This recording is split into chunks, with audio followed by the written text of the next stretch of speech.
ബദ്രി അവർക്കായി കൊടുത്തിരിക്കുന്ന ഔട്ട് ഹൗസിന് മുകളിൽ നിൽക്കുകയാണ്. ഹരീന്ദ്രൻ ഇല്ലാത്തതുകൊണ്ട് അവൻ്റെ രൂപത്തിൽ തന്നെയാണ് നിന്നത്. ആ സമയം പ്രണവ് അവിടേക്ക് വന്നു. ബദ്രി, പ്രണവ് വിളിച്ചു. എന്നാൽ അവൻ തിരിഞ്ഞ് അങ്ങനെ നിന്നുകൊണ്ട് തന്നെ ഒന്ന് മൂളി. എന്നാൽ പ്രണവ് അവന് മുന്നിലായി വന്ന് നിന്നുകൊണ്ട് പറഞ്ഞു, നീയും രുദ്രയും തമ്മിൽ എന്താ പ്രശ്നം? ബദ്രി എന്നാലൊന്നും മിണ്ടിയില്ല. ബദ്രി, നീ ഞാൻ ചോദിച്ചത് കേട്ടിട്ടുണ്ടോ? നീയും അവളും തമ്മിൽ എന്താ പ്രശ്നം? വീണ്ടും ആ പാവം കൊച്ചിനോട് ഓരോന്ന് പറഞ്ഞു പിണങ്ങിയോ നീ? അവൾ പറഞ്ഞു ഞാൻ പിണങ്ങിയെന്ന്. അവൾ പറഞ്ഞില്ല, പക്ഷെ അവളുടെ മുഖത്തുനിന്ന് മനസ്സിലായി. അവൾ അവിടെ നിന്നല്ല, നിന്നെയാണ് പ്രതീക്ഷിച്ചത്. അല്ലെങ്കിൽ അവളെ കാണാൻ ഓടുന്നവൻ രാവിലെ വന്നത് മുതൽ ഇവിടെ കിടന്ന് കാണിച്ചതെല്ലാം വെച്ച് നോക്കുമ്പോൾ നിങ്ങൾക്കിടയിൽ എന്തോ ഉണ്ടായെന്ന് തന്നെ മനസ്സിലാക്കിക്കൂടെ? ദേ ബദ്രി, ഞാനൊരു കാര്യം പറഞ്ഞേക്കാം. അവൾക്ക് ഇഷ്ടമല്ലാഞ്ഞിട്ട് കൂടെ ഇങ്ങനെ ഒരു വേഷം കെട്ടി ഇവിടെ നിൽക്കുന്നത് തന്നെ നിനക്ക് വേണ്ടിയിട്ടാണ്. അപ്പം അതിനോട് ഇങ്ങനെ ഓരോ സമയം ഓരോ സ്വഭാവം കാണിക്കുന്നത് നല്ലതല്ല. അവളായതുകൊണ്ടാണ് നീ എന്ത് കാണിച്ചാലും ക്ഷമിച്ചു നിൽക്കുന്നത്. വേറെ വല്ല പെൺപിള്ളേരുമായിരുന്നുവെങ്കിൽ എന്നെ ഇട്ടിട്ട് പോയേനെ. മതി പ്രണവ്, വാക്കുകൾ കടന്നു പോകുന്നു. അങ്ങനെ എൻ്റെ വാക്കുകൾ കടന്നു പോയിട്ടുണ്ടെങ്കിൽ അത് നീ കാരണം തന്നെയാണ് ബദ്രി. ഞാൻ അവളോട് ദേഷ്യം കാണിക്കുന്നതും വഴക്കിടുന്നതും പിണങ്ങുന്നതും വേണ്ടി വന്ന രണ്ട് പൊട്ടിക്കുന്നതും അവൾ എൻ്റെ മാത്രം എന്ന് ഉറപ്പുള്ളത് കൊണ്ടാണ്. അവളിൽ ഞാനല്ലാതെ മറ്റാരും അവകാശം പറയുന്നതോ അവളെ സ്നേഹിക്കുന്നത് ഇഷ്ടമല്ല. അത് അവൾക്കും നന്നായി അറിയാം. ഇനി ഞാൻ ഇങ്ങനെ കാണിച്ചെന്ന് പറഞ്ഞ് അവൾ എങ്ങോട്ടും പോകാൻ പോകുന്നില്ല.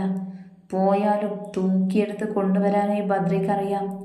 ഇപ്പോഴുള്ള ഈ പിണക്കം അതെന്തിനുള്ളതാണെന്ന് അതെനിക്കും അവൾക്കും നന്നായി അറിയാം. ഒപ്പം അതിന് ഈ രാത്രി പുലരുന്നത് വരെ ആയുസില്ലെന്നും.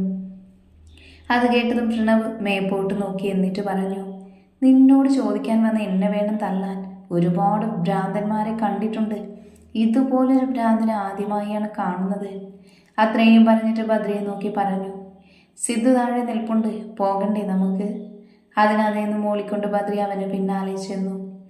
ബെഡിൽ കിടന്ന് നിർത്താതെ ബെല്ലടിക്കുന്ന ഫോൺ കാർത്തിക വേഗം വന്നെടുത്തതും ഡിസ്പ്ലേയിൽ തെളിഞ്ഞ വിശാലേട്ടൻ എന്ന നമ്പറിൽ അവളുടെ കണ്ണുകൾ നിശ്ചലമായി നിന്നു. അവളൊന്ന് നെടുവീർപ്പിട്ടുകൊണ്ട് ആ കോൾ അറ്റൻഡ് ചെയ്ത് ചെവിയോട് ചേർത്തു.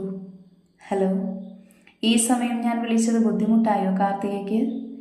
ഏയ് ഇല്ല, എനിക്കെന്ത് ബുദ്ധിമുട്ട്?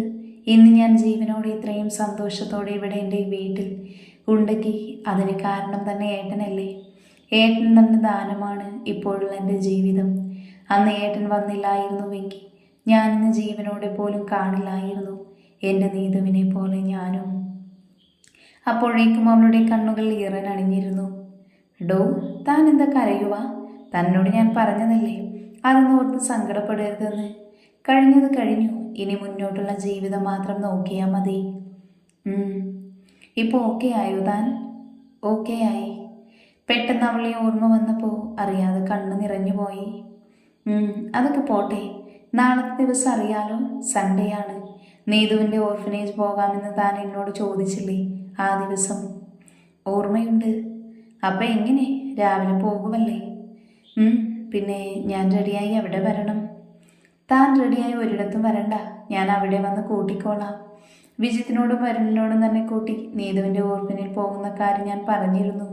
അവർക്കും അത് നല്ലതെന്ന് തോന്നി. നിന്നെ കൂട്ടിക്കൊണ്ട് പോകാനാ പറഞ്ഞേ. അതുകൊണ്ട് ഞാൻ അവിടെ വന്ന് കൂട്ടിക്കോളാം. തൽക്കാലം ആവശ്യമില്ലാത്തൊന്നും ആലോചിക്കാതെ ഉറങ്ങാൻ നോക്ക് കേട്ടോ. അപ്പോൾ ശരി, good night and sweet dreams. അത്രയും പറഞ്ഞ് കോള് കട്ടാക്കി അവൾ ബെഡിലേക്ക് ഇട്ടിറങ്ങുമ്പോൾ എന്നത്തേക്കാളും ഏറെ ശാന്തമായിരുന്നു അവളുടെ മനസ്സ്. ബദ്രിയും പ്രണവും സിദ്ധുവും വരുമ്പോൾ രുദ്ര മുന്നിൽ തന്നെ ഉണ്ടായിരുന്നു. അവരെല്ലാം ഉറങ്ങിയല്ലോ അല്ലേ? സിദ്ധു ചോദിച്ചു. ആ, ഉറങ്ങി. അത് പറയുമ്പോഴും അവളുടെ കണ്ണുകൾ തന്നെ നോക്കാതെ മറ്റങ്ങ് നോക്കി നിൽക്കുന്ന ബദ്രിയിലായിരുന്നു. നിനക്ക് ഈ വീടിനെ പറ്റി ഏകദേശം അറിവുണ്ടല്ലോ അല്ലേ? അങ്ങനെ ചോദിച്ചാൽ പലതും ഞാൻ ശരിക്കും കണ്ടിട്ട് കൂടെയില്ല. ഹരീന്ദ്രൻ എപ്പോഴും കൂടുതൽ എവിടെയാണ് ചിലവഴിക്കുന്നതെന്നെങ്കിലും അറിയാമോ? അയാൾ ഫുൾ അയാളുടെ ആ റൂമിലായിരിക്കും. ഏതാ അവൻ്റെ റൂം? അത് ചോദിച്ചതും രുദ്ര പുറത്തേക്ക് നടന്നു. രുദ്രയുടെ റൂം കഴിഞ്ഞ ആ വരിയിൽ തന്നെ 4ാമത്തെ റൂമായിരുന്നു ഹരീന്ദ്രൻ്റെ. അവൾ അതിന് മുൻപിലായി വന്നു നിന്നുകൊണ്ട് പറഞ്ഞു, ഇതാണ് അയാളുടെ റൂം. ബദ്ര റൂമിലെ ഡോർ അകത്തേക്ക് തള്ളിയതും അത് മെല്ലെ തുറന്നു. ചുറ്റും ഇരുട്ട് നിറഞ്ഞതുകൊണ്ട് സിദ്ധുവിൻ്റെ കയ്യിലുള്ള ഫോണ് വാങ്ങി അവൻ ഫ്ലാഷ് ലൈറ്റ് ഓണാക്കിയതും സൈഡിലായി കണ്ട സ്വിച്ച് ബോർഡിൽ അവനൊന്ന് പ്രസ് ചെയ്തതും ആ റൂമിൽ വെട്ടം വീണു. ബദ്രി ആ റൂം ഒന്നാകെ ഒന്ന് വീക്ഷിച്ചു. ഒപ്പം സിദ്ധുവും പ്രണവും അവരവരുടെ ജോലി പോലെ ആ റൂമിലെ ഓരോന്നും തപ്പിപ്പെറുക്കി പരിശോധിക്കാൻ തുടങ്ങിയിരുന്നു. ബദ്രി ഓരോന്നും പരിശോധിക്കുമ്പോൾ അവൻ്റെ പിന്നാലെ തന്നെ രുദ്രയും നടന്നു. അവളുടെ കണ്ണുകൾ അപ്പോഴും ബദ്രിയിലായിരുന്നു. അവനെന്ന അവളെ നോക്കാതെ അവിടെയുള്ള ഓരോന്നും ശ്രദ്ധയോടെ ചെക്ക് ചെയ്യുകയായിരുന്നു. സിദ്ധു അവൻ്റെ അടുത്തായി വന്നത്. എനിക്ക് തോന്നുന്നില്ല ബദ്രി, നമുക്കിവിടെ നിന്ന് വല്ലതും കിട്ടുമെന്ന്. അവൻ പൊടിച്ച കള്ളനാ. പോയപ്പോൾ തെളിവ് വല്ലതും ഉണ്ടെങ്കിൽ അതുകൂടെ കൊണ്ടുപോയിട്ടുണ്ടാകും. ഏത് കള്ളനും ഒരു തെളിവെങ്കിലും അവശേഷിപ്പിക്കാതെ ഇരിക്കില്ലല്ലോ. അത് പറഞ്ഞ് അവിടെയുള്ള അലമാര ശക്തിയിൽ തുറന്നതും അവൻ്റെ കാൽക്കൽ നിറയെ താക്കോൽ നടക്കുന്ന താക്കോൽ കൂട്ടങ്ങൾ വന്നു വീണു. അവനത് കയ്യിലെടുത്തതും പ്രണവ് പറഞ്ഞു, ഈ വീട്ടിൽ ഇത്രയും റൂം ഉണ്ടായിരുന്നു, ഇതിനു മാത്രം താക്കോൽ? ഇത് ചിലപ്പോൾ ചുരുളഴിയാത്ത ഈ വീട്ടിലെ പല രഹസ്യ അറയിലേക്കുള്ള റൂമുകളുടെ കീയാണെങ്കിലോ? പക്ഷേ ഏത് റൂമും എന്ന് വെച്ച് എവിടെ ചെന്ന് നോക്കും നമ്മൾ? നേരം വെളുക്കുന്നത് വരെ നമുക്കിതേതൊക്കെ റൂം കീയാണെന്ന് നോക്കി തുറന്ന് നടക്കാൻ പറ്റുമോ? ഹരീന്ദ്രൻ എപ്പോൾ വേണേലും വരാം. അതിനു മുന്നേ നമുക്ക് സൂര്യയെയും അമ്മയെയും കണ്ടെത്തിയേ പറ്റൂ. അത് പറഞ്ഞത് ബദ്രി രുദ്രയെ നോക്കി. എന്നിട്ട് ഭാവവ്യത്യാസമില്ലാതെ ചോദിച്ചു, ഹരീന്ദ്രൻ ഏറ്റവും കൂടുതൽ ഈ റൂമിൽ തന്നെയാണോ ഇരിക്കാറ്? അവനെ ഇവിടുന്ന് പുറത്തെവിടെയെങ്കിലും വെച്ച് സംശയപരമായി കണ്ടിട്ടുണ്ടോ നീ ഒന്ന് ഓർത്തു നോക്ക്. അവനൊരു നിമിഷം ഒന്ന് ആലോചിച്ച ശേഷം പറഞ്ഞു, അയാളെ ഞാൻ 2-3 തവണ താഴത്തെ ഉൾഭാഗത്തുള്ള ഒരു അടഞ്ഞ റൂമിൻ്റെ മുൻപിൽ വെച്ച് കണ്ടിട്ടുണ്ട്. ബട്ട് അങ്ങോട്ട് അയാളല്ലാതെ വേറെ ആരും പോകുന്നത് ഞാൻ കണ്ടിട്ടില്ല. അതെവിടെയാ? താഴെയാ? ഇവിടെ ലൈറ്റില്ലേ? ബദ്രി ചോദിച്ചു. ഈ ഭാഗത്ത് ലൈറ്റ് ഉണ്ടായിരുന്നു. അയാൾ ഇവിടെ ലൈറ്റ് വേണ്ടെന്ന് പറഞ്ഞ് എടുത്തു മാറ്റിയതാ. താഴെ നിന്നും ആ റൂമിൻ്റെ മുൻപിൽ അവർ 4 പേരും വെട്ടമടിച്ച് വന്നു നിന്നതും ആ മുന്നിലെ റൂം പുറത്തു നിന്ന് പൂട്ടിയിരുന്നു. പ്രണവ് ഓരോ കീ ഉപയോഗിച്ച് തുറന്നു നോക്കി. ഇന്ന് വല്ലോ നടക്കുമോടാ? സിദ്ധു ചോദിച്ചു. എന്നാ പിന്നെ നീ വന്ന് തുറക്ക്. 1000 കീ കൊണ്ടൊരു പൂട്ടുമുണ്ട്. ഞാൻ ഇവിടെ എങ്ങനെയെങ്കിലും തുറക്കാൻ നോക്കുമ്പോൾ അവൻ്റെ ഒടുക്കത്തെ ഡയലോഗ്. പറ്റാത്ത പണിക്ക് നിന്നാൽ ഇങ്ങനെ പലതും തോന്നും. നിനക്ക് പറ്റില്ലെങ്കിൽ പറ, ഞാൻ ചെയ്തു കാണിക്കാം. അത്രയും പറഞ്ഞ് പ്രണവിൻ്റെ കയ്യിൽ നിന്നും കീ വാങ്ങി സിദ്ധു ഓരോന്നായി തുറന്നു നോക്കാൻ തുടങ്ങി. ഒന്നും കറക്റ്റ് ആവുന്നില്ല. അവൻ പ്രണവിനെ ഒന്ന് പാളി നോക്കി. എന്തേ തുറക്കണില്ലേ? ഒടുക്കത്തെ ഡയലോഗായിരുന്നല്ലോ. മുൻപ് പൂട്ട് തുറന്ന് കുറേ എക്സ്പീരിയൻസ് ഉള്ളതുപോലെ. എന്നിട്ടെന്തേ പൂട്ട് തുറന്ന് വരുന്നില്ലേ? ഒന്നടങ്ങ്, ഞാനൊന്ന് തുറന്ന് നോക്കട്ടെ. മതി, പക്ഷെ നേരം വെളുക്കും മുന്നെങ്കിലും തുറന്നാൽ മതി. പോടാ. ഈ സമയം ബദ്രി അങ്ങോട്ടേക്ക് വന്ന് നിന്നുകൊണ്ട് ചോദിച്ചു, നീയൊക്കെ ഈ പൂട്ട് തുറക്കാനാണോ വന്നേ, അതോ ഇവിടെ കിടന്ന് തല്ലുണ്ടാക്കാനോ? ഇത്രയും താക്കോൽ ഓരോന്നായി തുറന്നാലല്ലേ ഏതാ ഇതിൻ്റെ എന്ന് അറിയുക. അല്ലാതെ ഞങ്ങൾക്ക് കൃത്യമായി അറിയാൻ എന്താ ദിവ്യദൃഷ്ടി ഇരിക്കുന്നു? നിന്നെയൊക്കെ കൂട്ടി വന്ന് എന്നെ വേണമാന്ന് തല്ലാൻ. അത്രയും പറഞ്ഞ് ബദ്രി അവരുടെ കയ്യിൽ നിന്നും കീ വാങ്ങി തുറന്നതും അത് തുറന്നു വന്നു. അത് കണ്ടതും സിദ്ധുവും പ്രണവും പരസ്പരം നോക്കിക്കൊണ്ട് പറഞ്ഞു, ഇതെങ്ങനെ? നമ്മളും ഇങ്ങനെയല്ലേ തുറക്കാൻ നോക്കിയേ, എന്നിട്ടെന്താ ഇത് തുറക്കാഞ്ഞേ? അത് രണ്ടിൻ്റെയും തലയിൽ ആൾതാമസമില്ലാത്തോണ്ടാ, ബദ്രി പറഞ്ഞു. എന്നാ പിന്നെ ആൾതാമസം പോയിട്ട് ബുദ്ധി പോലുമില്ലാത്ത നീ എങ്ങനെ തുറന്നു? അതിന് ബദ്രി കനപ്പിച്ചൊരു നോട്ടം കൊടുത്തതും 2-3 മിണ്ടാതെ അകത്തേക്ക് ചാടിക്കയറി. ഇല്ലെങ്കിൽ അവൻ്റെ കയ്യിൽ നിന്ന് നല്ല കിട്ടുമെന്ന് അവൻ അറിയാമായിരുന്നു. മുന്നിലെ ഇരുട്ടിൽ ഭയം കൊണ്ട് രുദ്ര ബദ്രിയുടെ കയ്യിൽ മുറുക്കെ പിടിച്ചു. അവൻ അവളെ അപ്പോഴും നോക്കാതെ മുന്നിലേക്ക് നടന്നു. കുറച്ച് മുന്നിലേക്ക് വന്നതും അവിടെ നിന്ന് മുകളിലേക്ക് ഒരു ഗോവണി പടി കൊടുത്തിരിക്കുന്നു. അവർ 4 പേരും ശ്രദ്ധയോടെ അത് കയറി മുകളിലെത്തുമ്പോൾ ഒരു ചെറിയ ഇടനാഴി പോലെ അവിടെ നിന്ന് മുന്നോട്ട് നടക്കുമ്പോൾ വീണ്ടും താഴേക്കായി ഒരു ഗോവണി. അപ്പോഴെല്ലാം രുദ്ര അവനൊരു പിടിവിടാതെ പിടിച്ചിരുന്നു. അല്ല, ഇതെന്ത് ഏണിയും പാമ്പും കളിയാണോ? കയറുക ഇറങ്ങുക, ഇറങ്ങുക കയറുക, പ്രണവ് പറഞ്ഞു. ചുമ്മാ ഇരിക്കട, ഇല്ലെങ്കിൽ നിന്റെ വല്ലയിടത്തും ഇട്ട് അവന് കയറ്റി തരും. പറഞ്ഞില്ലെന്ന് വേണ്ട. കുറച്ചു നേരം ചെന്നതും ഒരാൾക്ക് മാത്രം പോകാൻ കണക്കിന് സ്ഥലം വരുന്ന ഒരു വാതിൽ, അതും ബദ്രി തന്നെ പൂട്ടുപയോഗിച്ച് തുറന്നു. അവൻ മുന്നിലേക്ക് കടന്ന് അകത്ത് കയറാൻ നിന്നതും രുദ്ര പിടിമുറുക്കിക്കൊണ്ട് അവനെ ഒന്ന് നോക്കി. എനിക്ക് പേടിയാവുന്നു ബദ്രിയേട്ടാ. പേടിയുണ്ടെങ്കിൽ പിന്നെ എന്തിനാ വന്നേ? അവിടെ എങ്ങാനും ഇരുന്നാൽ പോരെ മനുഷ്യനെ മുനക്കെടുത്താൻ. എന്താ ബദ്രി ഇത്? അവൾക്ക് പേടിയുള്ളത് കൊണ്ടല്ലേ പറഞ്ഞേ, അതിന് ചൂടാവുന്നത് എന്തിനാ? സിദ്ധു ദേഷ്യത്തോടെ പറഞ്ഞു. പിന്നെ സമയമില്ലാത്ത നേരത്ത് ഇങ്ങനെ ഓരോന്ന് പറഞ്ഞ ദേഷ്യം വരില്ലേ? ബദ്രി അത് പറഞ്ഞതും സിദ്ധു എന്തോ പറയാൻ വന്നതും രുദ്ര പറഞ്ഞു, വേണ്ടേട്ടാ, ഇതേപ്പറ്റി നിങ്ങൾ 2 ആളും വഴക്കിടണ്ട, ഞാൻ വന്നോളാം. അത്രയും പറഞ്ഞ് അവൾ മുന്നേ നടന്നു. നീങ്ങിയതും ഭദ്രി അവളുടെ പിന്നാലെ തന്നെ വെളിച്ചം അവൾക്കായി നീട്ടിപ്പിടിച്ചു നടന്നു. ഒരുപാട് മുന്നിലേക്ക് പോയിട്ടും അത് അവസാനിച്ചില്ല. ഇതിനൊരു അന്ത്യം ഇല്ലടാ, പ്രണവ് ചോദിച്ചു. അത് ഞാനും ആലോചിക്കുന്നേ. നടന്നു നടന്ന് കാല് ധരിക്കുന്നു. ഇത് വീടാണോ അതോ ഗുഹയാണോ? കുറച്ചു ദൂരം ചെന്നതും രണ്ട് സൈഡിലേക്ക് 2 പേര് ചേർന്ന് പോകാൻ കണക്കിനുള്ള വഴി കണ്ടു. ഭദ്രയുടെ നിർദ്ദേശമനുസരിച്ച് ആ വഴി സിദ്ധുവും പ്രണവും പോകുമ്പോൾ ഈ സൈഡിൽ നിന്നും രുദ്രയും ഭദ്രയും പോയിരുന്നു. ഈ പ്രാവശ്യം അവൾ അവൻ്റെ കയ്യിൽ പിടിക്കാതെ നടന്നു. ഭദ്രി അവളെ നോക്കിയെങ്കിലും അവൾ അവനെ നോക്കാതെ സൈഡിലിടയിലൂടെ ഇടയ്ക്ക് കാണുന്ന റൂമിലേക്ക് മാത്രം നോക്കി നടന്നു. പെട്ടെന്ന് രുദ്ര സ്റ്റെക്കായിട്ട് നിന്നുകൊണ്ട് ഭദ്രയെ വിളിച്ചു. സൈഡിലെ റൂമിലെ ജനലിലൂടെ വിരകൾ ചൂണ്ടിക്കൊണ്ട് പറഞ്ഞു, ഏട്ടതെ, അവിടെ ആരോ ഉണ്ട്. ഭദ്രി അവിടേക്ക് നോക്കിയതും കണ്ടു ഒരു ചെയറിൽ അടികൊണ്ട് അവശനായി സൂര്യയെ ബന്ധിച്ചിരിക്കുന്നത്. ഭദ്ര തിരിഞ്ഞു നിന്ന് പ്രണവിനെയും സിദ്ധുവിനെയും വിളിച്ചു. ഭദ്ര വിളിച്ചതും അവിടേക്ക് വന്നു നിന്നുകൊണ്ട് ഭദ്രി ചൂണ്ടിയിടത്തേക്ക് സൂര്യയെ കണ്ടതും അവരുടെ കണ്ണുകൾ വിടർന്നു. ഭദ്രി, സൂര്യ, നിങ്ങൾ വേഗം ആ ലോക്ക് തുറക്ക്, വേഗം. അത്രയും പറഞ്ഞ് മുന്നിലെ പൂട്ട് സിദ്ധുവും പ്രണവും തുറക്കാൻ തുടങ്ങിയിരുന്നു. സിദ്ധുവും പ്രണവും കുറച്ചു നേരത്തെ ശ്രമത്തിനൊടുവിൽ ആ പൂട്ട് തുറന്നു. അവരകത്തേക്ക് വരുമ്പോൾ കണ്ടു ഹരീന്ദ്രൻ അടികൊണ്ട് അവശനായി സൂര്യയെ. ഹരീന്ദ്രൻ നന്നായി പെരുമാറിയിട്ടുണ്ട്. ചാവാത്തത് അവന്റെ ഭാഗ്യം, സിദ്ധു പറഞ്ഞു. അവനെ ചാവാൻ വേണ്ടിയിട്ടല്ല അവൻ തല്ലുന്നത്. അവൻ അറിയേണ്ട സത്യം അറിയാൻ വേണ്ടി മാത്രം. അത് അവനിൽ നിന്നും അറിയാൻ കഴിയാത്തത് കൊണ്ടാണ് ഇങ്ങനെ തല്ലുന്നത്. അറിഞ്ഞിരുന്നുവെങ്കിൽ എപ്പോഴേ കൊന്നിരുന്നേനെ, ഭദ്രി പറഞ്ഞു. അല്ല ഭദ്രി, സൂര്യയുടെ അമ്മ എവിടെ? നിങ്ങൾ രണ്ടാളും കൂടി ഇവിടെ ഒന്നുകൂടെ നോക്ക്.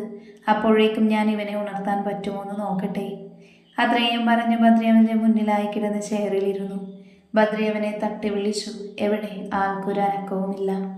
ഭദ്ര വീണ്ടും അവൻ്റെ ഇരുകവളിലും തട്ടി വിളിച്ചതും അവൻ ഞെട്ടി വലിച്ചു കണ്ണുകൾ തുറന്നു. ഭയത്തോടെ മുന്നിലേക്ക് നോക്കി ചോദിച്ചു, ആരാ നിങ്ങൾ? എന്നെ കൊല്ലാൻ വേണ്ടി പറഞ്ഞയച്ചതാണോ നിങ്ങളെ അയാൾ? എന്നാൽ എന്നെ കൊന്നോളൂ. പാവം, എൻ്റെ അമ്മയെ മാത്രം ഒന്നും ചെയ്യരുത്, പ്ലീസ്. ഭദ്രയെ നോക്കി യാചനയോടെ പറയുന്നവനെ നോക്കി ഭദ്രി പറഞ്ഞു. താൻ പേടിക്കാതെടോ, തന്നെ കൊല്ലാൻ വന്നവരല്ല ഞങ്ങൾ. അപ്പൊ പിന്നെ നിങ്ങളൊക്കെ ആരാ? എന്തിനിവിടേക്ക് വന്നേ? എന്നെ കൊല്ലാനല്ലെങ്കിൽ തന്നെ രക്ഷിക്കാൻ വന്നവരാ ഞങ്ങൾ. ഒപ്പം അവൻ ഹരീന്ദ്രനെ കൊല്ലാനും. എനിക്കൊന്നും മനസ്സിലാവുന്നില്ല നിങ്ങൾ പറയുന്നതൊന്നും. പിന്നെ ഭദ്ര ഇവിടെ താൻ വന്നതിനെ പറ്റിയും വരാനിടയാക്കിയ സാഹചര്യത്തെ പറ്റിയും പറഞ്ഞു കൊടുത്തു. എൻ്റെ അമ്മ ഇപ്പോഴും അയാളുടെ കയ്യിലാണ്. എനിക്ക് മാത്രമായി രക്ഷപ്പെടൽ അത് വേണ്ട. എൻ്റെ അമ്മയും എനിക്കിപ്പോൾ ഇവിടെ നിന്നും രക്ഷപ്പെടണം. രക്ഷപ്പെട്ടേ മതിയാവൂ. താൻ ടെൻഷനാവാതെ തന്നെ കണ്ടുപിടിച്ചതുപോലെ തൻ്റെ അമ്മയും ഞങ്ങൾ കണ്ടെത്തും, പോരെ? അതിനവൻ അവർക്ക് മുൻപിൽ നന്ദി പറഞ്ഞു. എന്നിട്ട് രുദ്രയെ നോക്കി പറഞ്ഞു, എനിക്ക് കഴിക്കാൻ എന്തെങ്കിലും തരാമോ? കഴിച്ചിട്ട് കുറച്ച് ദിവസങ്ങളായി. അത് കേട്ടതും രുദ്രയ്ക്കും ഭദ്രയ്ക്കും ഒരുപോലെ സങ്കടം തോന്നി. ഈ സമയം സിദ്ധുവും പ്രണവും അവർക്കടുത്തേക്കായി വന്നു നിന്നുകൊണ്ട് പറഞ്ഞു, ഞങ്ങളിവിടെ മൊത്തത്തിൽ നോക്കി. ഇവിടെ അവൻ്റെ അമ്മയില്ല. ഹരീന്ദ്രൻ ഇവൻ്റെ അമ്മയെ ഒന്നെങ്കിൽ ഇവിടെ തന്നെ ഇതുപോലൊരു മറ്റൊരു സ്ഥലത്താവും ഒളിപ്പിച്ചിരിക്കുക, അല്ലെങ്കിൽ അവൻ്റെ ആളുടെ കയ്യിലാവും ഉണ്ടാവുക. എവിടെയായാൽ കണ്ടെത്തിയേ പറ്റൂ. തൽക്കാലം നിങ്ങളിൽ ആരെങ്കിലും രുദ്രയെ കൂട്ടി ഇവന് കഴിക്കാൻ ഫുഡ് എന്തെങ്കിലും എടുത്തിട്ട് വാ. അത് പറഞ്ഞതും സിദ്ധു രുദ്രയെ കൂട്ടി വന്ന സ്ഥലത്തു കൂടെ തിരികെ പോയിരുന്നു അവനുള്ള ആഹാരം എടുക്കാൻ. ഏറെ നേരം കഴിഞ്ഞതും രുദ്രയും സിദ്ധുവും തിരികെ ഫുഡുമായി എത്തി. നിങ്ങളെന്ത് ഇത്രയും ലേറ്റായത്? ഫുഡ് ഉണ്ടാക്കുമായിരുന്നു? പ്രണവ് ചോദിച്ചു. ഇങ്ങോട്ട് വന്നപ്പോൾ മോന് മനസ്സിലായില്ലേ നമ്മൾ ഏതൊക്കെ ഒഴുക്ക് വഴികളിലൂടെ എത്ര ദൂരം പിന്നിട്ട് ഇവിടെ എത്തിയെന്ന്? തിരിച്ചു വീണ്ടും അതുപോലെ ഇറങ്ങിയിട്ട് മോൻ കയറിയില്ലല്ലോ അല്ലേ? അതാ മനസ്സിലാവാത്തത്. സിദ്ധു അത് പറയുമ്പോൾ പ്രണവ് അവനെ നോക്കി ഒന്ന് ഇളിച്ചു കാണിച്ചു. നിന്ന് വാചകം അടിക്കാതെ അവൻ്റെ കെട്ടഴിച്ചു കൊടുക്കടാ. ബദ്രി കനപ്പിച്ച് പറഞ്ഞതും അവർ സൂര്യയുടെ കെട്ടഴിച്ചു. രുദ്രാഹാരം അവൻ്റെ നേരെ നീട്ടി. ഈ സമയം ബദ്രി അവിടെ നിന്നും അകത്തുള്ള മറ്റു റൂമിൽ വന്ന് നിൽക്കുമ്പോൾ അവന് പിന്നാലെ തന്നെ പ്രണവും സിദ്ധുവും വന്നു നിന്നു. മുന്നിൽ കാണുന്ന വാഷ് ബേസിനും അതിൻ്റെ നേരെയുള്ള പഴക്കം ചെന്ന് സൈഡിലൊക്കെ പൊടി പിടിച്ചിരിക്കുന്ന ആ കണ്ണാടിയിലൂടെ തന്നെ അവൻ തന്നെ ഒന്ന് നോക്കി. സിദ്ധു ബദ്രിയെന്ന് പിന്നിൽ നിന്ന് വിളിച്ചതും മുന്നിലെ പൈപ്പ് തുറന്ന് അതിൽ നിന്നും ഒരു കുടം വെള്ളം കരങ്ങളിൽ കോരിയെടുത്ത് മുഖത്തേക്ക് തളിച്ചു. നീ എന്താ ബദ്രി ഒന്നും മിണ്ടാതെ ഇങ്ങോട്ട് പോകുന്നത്? നമ്മൾക്ക് സൂര്യ മാത്രമേ കണ്ടെത്താനായുള്ളൂ. അവൻ്റെ അമ്മ ഇപ്പോഴും എവിടെയാണെന്ന് അറിയാനായിട്ടില്ല. ഹരീന്ദ്രൻ ഏത് നിമിഷവും തിരിച്ചെത്താം. അതിനു മുന്നേ നമുക്ക് സൂര്യയുടെ അമ്മയെ കണ്ടെത്തിയേ പറ്റൂ. അതെനിക്കറിയാം. അറിയാമെങ്കിൽ പിന്നെ നീ എന്താ അടുത്തുനിന്ന് എന്താ നമ്മുടെ പ്ലാൻ എന്തെങ്കിലും പറയാത്തത്? അത് പറയാൻ തന്നെയാണ് ഞാൻ ഇങ്ങോട്ട് വന്നത്. മനസ്സിലായില്ല. സൂര്യയും അമ്മയും ഒരുമിച്ചിട്ടാ അവൻ തന്നെ അത് ചിലപ്പോൾ തിരിച്ചടിയായാലോ എന്ന് മുൻകൂട്ടി മനസ്സിലാക്കിയിട്ടാ അവരെവിടെ നിന്ന് മാറ്റിയിരിക്കുന്നത്. അവരെവിടെയെന്ന് ഹിരണിന് പോലും അറിയില്ല. ഈ സാഹചര്യത്തിൽ സൂര്യയെ മാത്രം രക്ഷിച്ചു കൊണ്ടുപോയ അവൻ രക്ഷപ്പെട്ടതിന് പിന്നിൽ ആരുടെയോ കൈകളുണ്ടെന്ന് തീർച്ചയായും ഹരീന്ദ്രന് മനസ്സിലാവും. അതിലൂടെ അവൻ ചിലപ്പോൾ സൂര്യയുടെ അമ്മയെ തന്നെ അപായപ്പെടുത്തിയേക്കാം. അപ്പോൾ സൂര്യയും അമ്മയും രക്ഷിക്കാൻ പറ്റില്ലെന്നാണോ പറയുന്നത് നീ? അങ്ങനെ ഞാൻ പറഞ്ഞില്ല. ബട്ട് അവൻ്റെ അമ്മയെ കണ്ടെത്താൻ നമുക്ക് ഇനിയും സമയം ആവശ്യമാണ്. അതിന് ഹരീന്ദ്രന് തിരിച്ചു വരാൻ പാടില്ല. ഹരീന്ദ്രൻ അവൻ്റെ അമ്മയെ കണ്ടെത്തിയിട്ടേ വരുമെങ്കിലോ? അവനറിയാം രുദ്ര അവൻ്റെ കരങ്ങളിലുള്ളപ്പോൾ ഞാൻ അവൻ്റെ അമ്മയെ ഒന്നും ചെയ്യില്ലെന്ന്. അതിന് അവൾക്ക് നേരെ ഒന്നും ചെയ്യാൻ അവനാവത്തക്ക വിധം നമ്മളില്ല ഇവിടെ. ബട്ട് അവനതറിയില്ലല്ലോ. നിന്റെ മനസ്സിൽ ശരിക്കും എന്താ പ്ലാൻ? നീ അത് പറ ബദ്രി. അവൻ വരാതിരിക്കാനും ഒപ്പം അവൻ്റെ കാലുകൾ പിന്നിലേക്ക് ഇടർച്ചയോടെ നിലം പതിച്ചു നിൽക്കാനും അവരിൽ ഒരാൾ വീണേ പറ്റൂ. ബദ്രി, നീ പറഞ്ഞു വരുന്നത് ഹർഷൻ്റെ മരണം? ഒട്ടും ഭാവവ്യത്യാസമില്ലാതെ തന്നെ ബദ്രി പറഞ്ഞു. എന്നായാലും നമ്മുടെ കളത്തിൽ നിന്നും വെട്ടി നീക്കാനുള്ളതാ ഇവരെയൊക്കെ. അപ്പം ആദ്യത്തെ റീത്ത് അവൻ്റെ അനിയൻ ഹർഷൻ്റെ നെഞ്ചിൽ തന്നെ ഇരിക്കട്ടെ. അതുവഴി അവനൊന്നുള്ളയും. ഒപ്പം നമുക്ക് സൂര്യയുടെ അമ്മയെ കണ്ടെത്താനും കഴിയും. ഇനി അഥവാ കണ്ടെത്തും മുൻപേ അവൻ വന്നാലും ആർക്കു നേരെയും അവൻ തൽക്കാലത്തേക്ക് പ്രതികരിക്കില്ല. കാരണം അവൻ്റെ ഏറ്റവും വലിയ ജീവൻ്റെ നിധിയായ അമ്മ നമ്മുടെ പക്കലല്ലേ ഉള്ളത്. എങ്കിൽ പിന്നെ വിജിത്തിനെ വിളിക്ക്. വിശാലിനെയും ഋഷിയെയും കൂട്ടി ചെന്ന് അവനെ തീർക്കാൻ പറ. നോ, അതിന് ഞാൻ അവിടെ വേണം. കൊല്ലേണ്ടത് ഞാനോ അവരോ അല്ല, എൻ്റെ കാർത്തിക മോള. പിന്നെ അവൻ്റെ അനിയൻ്റെ ജഡം അവന് മുന്നിൽ വെച്ചുകൊണ്ട് എൻ്റെയും അവൻ്റെയും ആദ്യ കൂടിക്കാഴ്ചയ്ക്ക് തുടക്കം കുറിക്കണം. ബദ്രി, നമ്മൾ പോയ രുദ്രയുടെ കാര്യം, ഒപ്പം സൂര്യ എന്തു ചെയ്യും? അതിന് ഞാൻ മാത്രമേ പോകുന്നുള്ളൂ. നിങ്ങളിവിടെ രുദ്രയ്ക്കൊപ്പം തന്നെ ഉണ്ടാവണം. ഞാൻ പോയി അത് നടത്തിയ ശേഷം അപ്പോൾ തന്നെ തിരിച്ചു വരും. തൽക്കാലം രുദ്ര ഇപ്പോൾ അറിയണ്ട.